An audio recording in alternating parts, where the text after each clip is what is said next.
Hello there. Welcome or welcome back to Deconstructing Directing.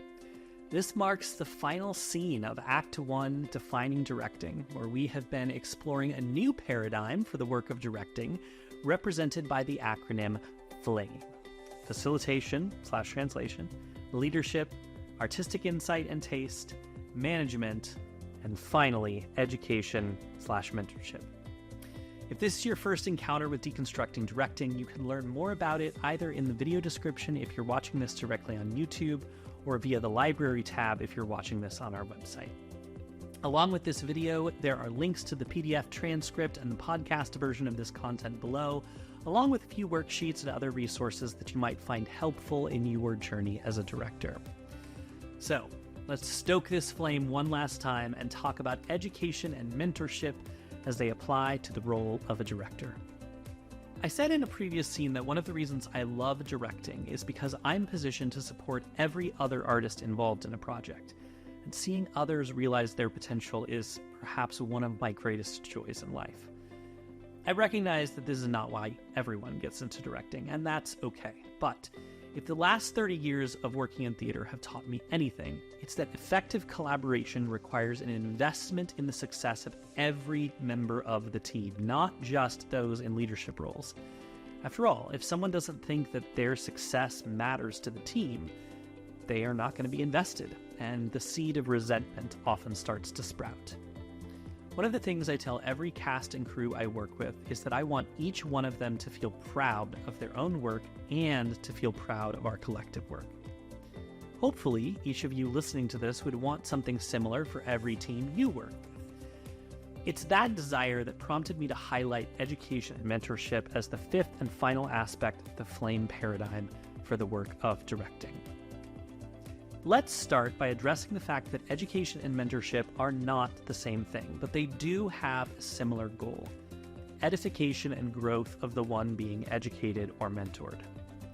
Teaching, another term associated with education, implies the imparting of knowledge from one party to another through a variety of methods.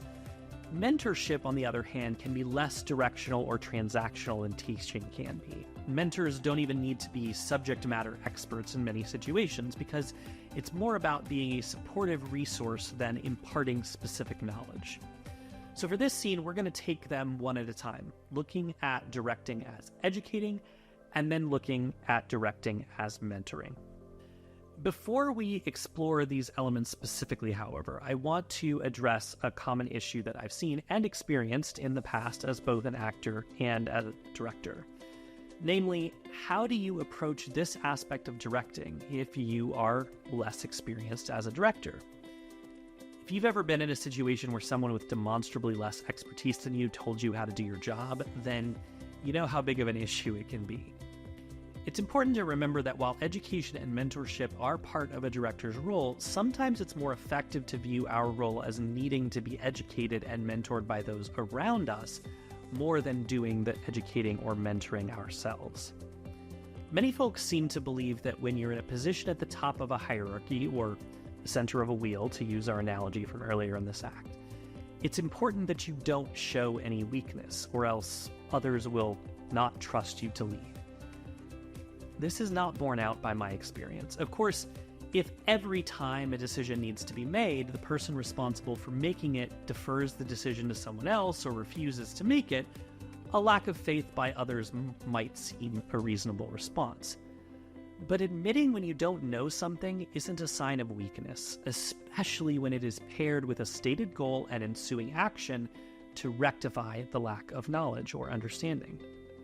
When you can humble yourself and ask a member of your team to help you understand their work or what they need, that can help empower them and show them that you truly care about their work and want to make the best decision possible. Now, it is important that this doesn't become a burden to them, expecting them to educate you, but assuming I've done my due diligence to understand the basics and am asking them to clarify what they need and why, I've never had someone get upset with me about it. Stepping into a process and assuming that everyone else knows less than you do is a surefire way to hurt feelings, cause conflict, and ultimately burn bridges.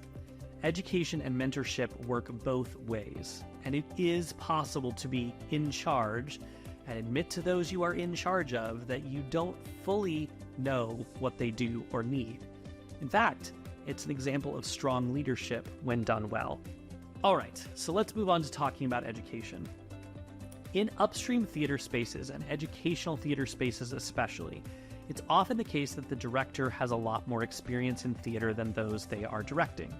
We might have gone to school for it, or taken a teaching license examination, perhaps directed longer than some of our students have even been alive. Under the flame paradigm, it is part of our responsibility to help those with less experience grow in their understanding, not just of what is needed for this particular project, but as a collaborative artist more broadly. Even when we don't have more experience than others, often we are positioned in such a way to offer a perspective that they may not have considered, or help them understand why the norms of theater are the way that they are.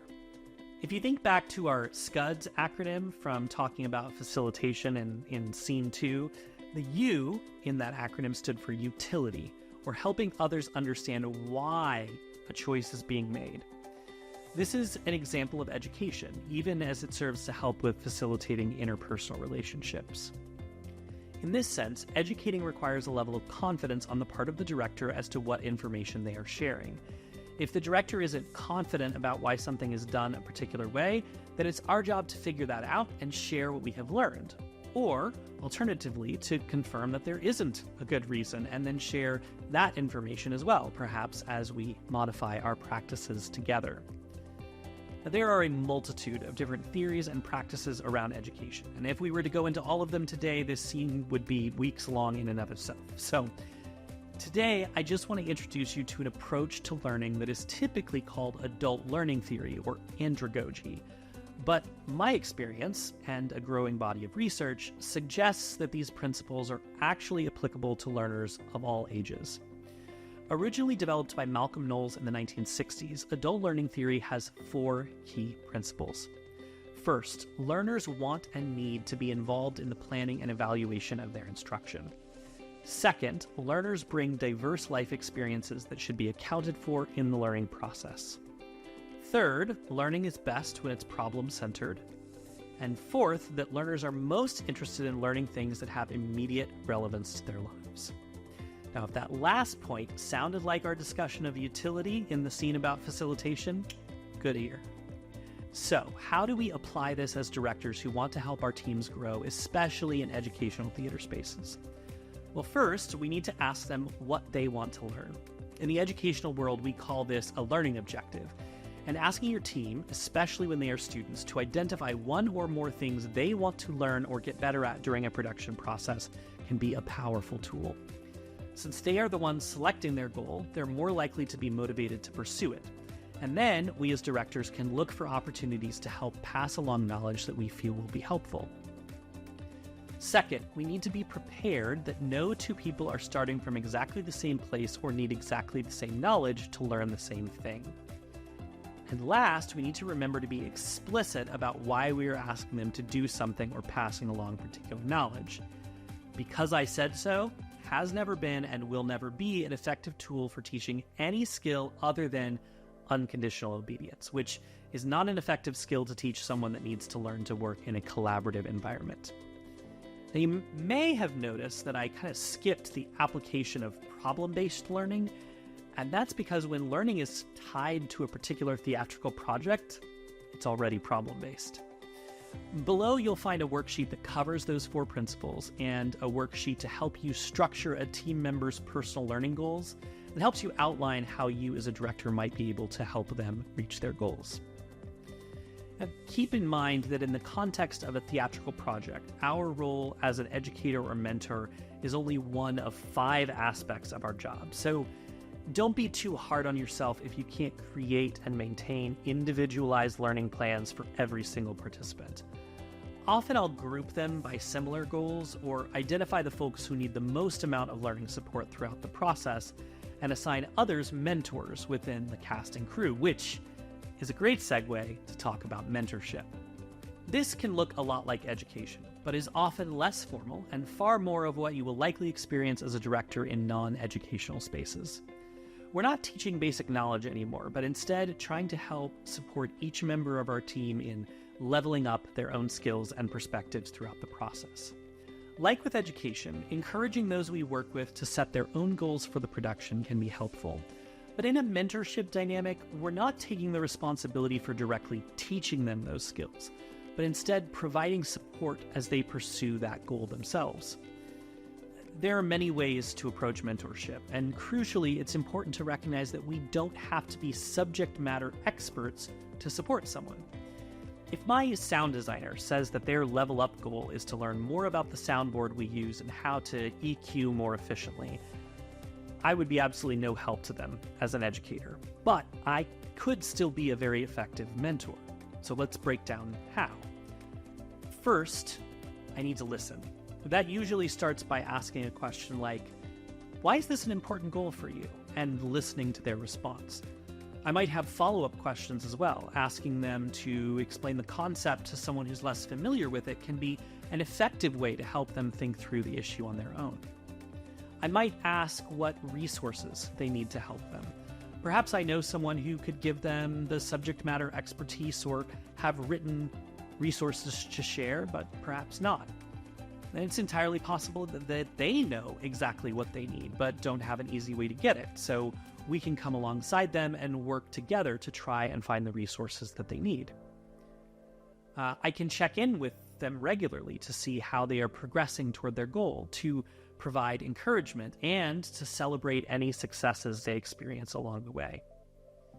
As you might expect, there's a worksheet down below with some mentorship structures and guidelines to help guide a more formal process of mentorship if that's helpful to you. Now, not every mentorship relationship as a director is so formal, to be sure. Sometimes someone's growth goal is apparent just by nature of their role or their primary experience, though I still think there's value in asking them to name it specifically. As we discussed in our scene on leadership, just by being an effective leader, we are in some ways mentoring and advocating for those that we lead. And mentorship isn't limited to the director either. There's a wonderful woman here in the Houston theater world that tells everyone she does shows with that she's now a surrogate mom for them and backs it up with offering emotional support, reminders to eat and drink water, and providing delicious baked goods and treats. If that's not a form of mentorship, I don't know what is. The point, then, of this scene and this aspect of the flame paradigm is to help us remember that as directors, our success is predicated on the success of those that we work with. And therefore, it is incumbent upon us to ensure that we are paying attention to their needs and helping them become the best version of themselves that they can be. And with that, we have reached the end of Act 1, Defining Directing.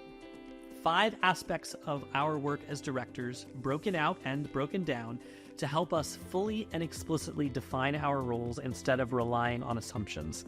And it's just the beginning. Starting soon, we'll be putting out content on a rolling basis. And next up is Act 2, where we'll explore how we develop our individual directing identities, including a deeper dive into insight and taste, power structures and identity, and so much more. If you're not a Patreon member and want to be, you can earn fun perks like stickers, monthly hangouts and Q&A sessions with me, and more for helping to support this project financially. But none of this content will ever live behind a paywall. So if you can't or don't want to join the Patreon, don't worry, you'll still get all of Deconstructing Directing completely free. And you can sign up for our email list on our homepage to be notified each time a new scene is released. I hope this first act inspired you to think deeply about what we do as directors. And I can't wait to continue deconstructing directing alongside you.